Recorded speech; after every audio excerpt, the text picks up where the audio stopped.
I'd like to open up by thanking God for giving us this wonderful opportunity to getting together tonight as a community here on campus. As expressed by the announcements, this room seems to have united just about every department on Yale's campus, every religion, sex, orientation, discipline, and it's wonderful to have representatives from so many different departments on the campus.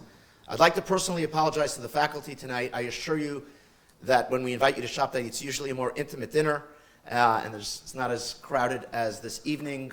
Tonight is a special exception due to our special guest who arrived today from Israel.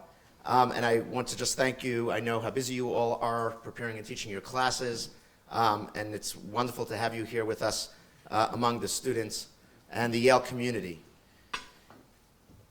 There's an old saying that there are only two things to worry about. One is you're either sick or you're healthy. If you're healthy, there isn't much to worry about. If you're sick, there's only two things to worry about. You're either going to live or you die. If you live, there isn't much to worry about. And if you die, there's only two things to worry about. You're either going to heaven or you go to hell. If you go to heaven, there isn't much to worry about. And if you go to hell, you're probably going to bump into so many friends, you're not going to have time to worry.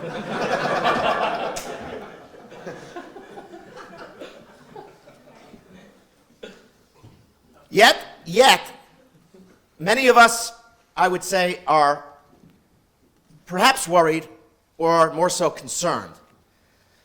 Now, there's a story told about George Washington in a biography of his that was published in 1799 that says that when he was a little boy, his dad bought him a hatchet. How many of you know the story? Raise your hand. This is the cherry tree story. I'm sorry? This is the cherry tree? The cherry tree story. How many of you know the story? Raise your hand. Be careful, because I may ask you to repeat the story. So at Shabtai, we're getting straight to the point. If you know this, oh, look how many hands just went down. Okay, so the story is that when he was 6 years old, his dad bought him a hatchet, and then the tree came down, and his dad approached his little 6-year-old son and said, "What happened to the tree?" And he said, "Dad, I will not tell a lie. I cut the tree down." To which George Washington's father responded, "Truth is more important than 1,000 trees." Now that's the story that was written about George Washington in 1799 by a biographer. The fact, however, is the story never happened. How ironic. There's another saying in the Talmud that says, "Milsa Davidi legluya le meshakri inshi." We have a rule in the Talmud, which is a fairly rational set of books, 2,000 plus pages of intricate legal dispute and argument. And the Talmud says that Milsa Davidi legluya le meshakri inshi, that something that is ultimately going to be exposed as a truth, people won't lie about. It's an assumption that human beings understand the consequences of lying about something that will ultimately be revealed to be a lie. And yet, if we study history and we think about how many lies have been perpetrated and promoted through the ages, some of which are fairly big lies, some smaller lies, some have lasted for years, some for months or weeks or days, some for decades, centuries, and even millennia. We go back to Abraham, the first Jew who came into a world and saw pagans and discovered God as a monotheist, and he was the first recorded man in history, and in Jewish history in particular, who tells the world that there is a God that is above all the gods, the God of Abraham, which is the God we all know in the world today, the one God. Okay, there are atheists in the room, so let's move on to Socrates. Now, Socrates, after he drank the hemlock in Greek history, when he was about to die, he turns to Crito, and what does he say? Who knows? Raise your hand. What did he tell Crito? Shame that Leland isn't here. Leland would know. Okay, time to take some classes here. He turns to Crito and he says, "I have a debt of a rooster to Asclepius. Please make sure to pay the debt. Don't neglect to pay the debt. Do you assure me that you will pay the debt?" To which Crito responded to Socrates that he will pay the debt and asks him, "Is there anything else?" But Socrates dies, and there's no reply. And scholars have talked a lot about what is the meaning of this story. But perhaps the meaning of the story is that Socrates lived in a world where he believed in ideas and he believed in truths and he believed in discussion and dialect and debate. And he was so honest that he died for those ideas. He changed the world through Greek philosophy. And he was so honest, perhaps, at a simple reading of the story, that he didn't want to die without paying the debt of the rooster to Asclepius. And that was the last thing he said, and then he died. Now let's move through history. If Milsa Davida L'Glila Mishakriinchi, how is it that so many lies have been perpetrated? So let's go back just a little bit to think about some of these lies, and I'm just going to poke at a few of them and just choose a few that randomly come to my mind. The Ponzi scheme. Charles Ponzi took $50, paid the guy back $100. The next guy came in for $200. He paid him back $400 until it was discovered that he ran out of money. There was no profit. There was no business. Bernie Madoff. I had friends who told me they were doing fine in the market. They were getting a consistent 12% return on their money. Until it turned out that Bernie Madoff was lying to them. And it went on for a long time. And let's go back to the 19th century. Earlier, let's go back to the 17th century. Galileo. I'm sure you know who Galileo is. And Copernicus. And whether you believe or know that the world is heliocentric or geocentric, how long did it take for Galileo and Copernicus to stand up and challenge the church and go to trial and be imprisoned to debunk and to eradicate what they believed to be was the truth and the sacrifice they made for it? In the 19th century, Dreyfus, a French Jewish officer in the French army who was alleged to have been a spy for Germany, and was dragged through the streets and went to prison for years, and the world went into an uproar until ultimately it was discovered that they lied about Dreyfus. He wasn't the spy. Mendel Bayless in the 20th century, a Jew who was alleged to have committed a blood libel, killing a Christian child for their blood. A myth that went on for hundreds of years, for which thousands of Jews died at the pillory, at the guillotine, that were hung for the lie that Jews kill Christian children and drink their blood on Passover. Watergate in our country. The lie of Watergate and how long it went on for until heroes, some of which teach at Yale, one of which in particular, I believe, who teaches the class. Who am I talking about? Bob Woodward. Thank you, Bob Woodward. At the Washington Post, who told the story about what really happened and the break-in. And I won't mention any presidential historical names or figures, but that lie went on for a fairly long time until he stepped down.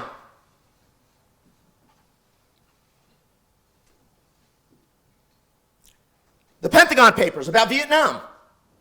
What did America know about Vietnam? And what did the government, this government, our government, tell the American people for years about what was going on in Vietnam? And whether you're for the war, against the war, pro-communism, anti-communism, the fact is the New York Times had to go to trial with a very famous lawyer, Floyd Abrams, who teaches at an alum of our law school, one of the great First Amendment scholars in the country, to fight to tell the American people the truth. So when we talk about Milsa Davida L'Glila Mishakriinchi, that's something that you know is ultimately going to be exposed as truth. People don't lie about it. You ask yourself the question, how is it that lies are perpetrated and promoted for such a long time? The answer must be one of two things. This is my humble answer. Perhaps you can write a dissertation on your own. The answer is that lies are promoted and disseminated by one of two types of people. One are people that are ignorant. They don't know the facts. And so the notion that the facts will be exposed is something they can't even conceive of, because they don't think about facts, because they're ignorant people. They're uneducated people. They don't know the facts, and therefore they have a warped, distorted perspective of what the facts are. That's one category. There is one other category on the other side, which is the person who knows the facts, but the hate, the bigotry, the racism, the jealousy is so deep that they can continue to tell that lie and sell it to other people who share that hate and share that racism, that bigotry for whatever reason they may have concocted. Maybe it was the home they grew up in. Maybe it was the society that they're a product of. Maybe because they were taught to hate. Bassem and I were sitting tonight before the event, and I was showing him a film of a man who stood in this room years ago and made the whole room cry, Anthony Ray Hinton, who was on death row for 27 years, and he was innocent in Alabama. And he said that before he died, there was a guy who was in the cell across from him who was a Ku Klux Klan member, who was taught as a young child to go out and kill black people. And Anthony Ray Hinton spent 27 years, an innocent man on death row, told the story in this room. I want to say it again tonight so you should all know the story. How on death row, Anthony Ray Hinton knew, he found out who this guy was. And he became his friend.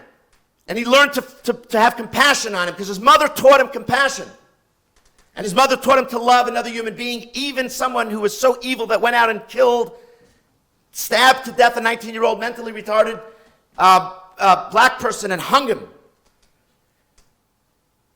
And he became his friend.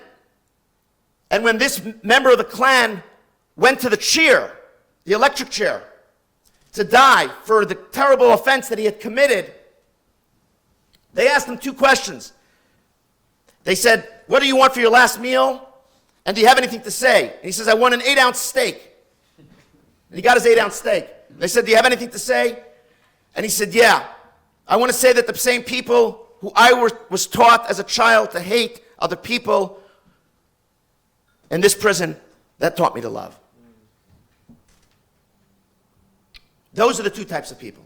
I have no doubt that in 1,000 years, they will say the name Bassem Eid. I called my sister in Ohio an hour ago. I said, "Sarah, have you heard of this fellow Bassem Eid?" "Of course, Bassem Eid." "Who doesn't know Bassem Eid?"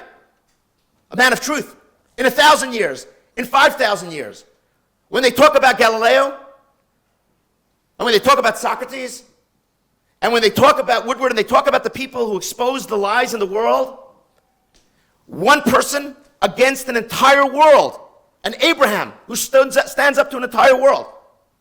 Abraham, I remind you, the father of the Jews, the father of the Christians, the father of the Muslims, the father, frankly, of most of civilization that lives today, comes from Abraham, at least in that region, the Mesopotamian world.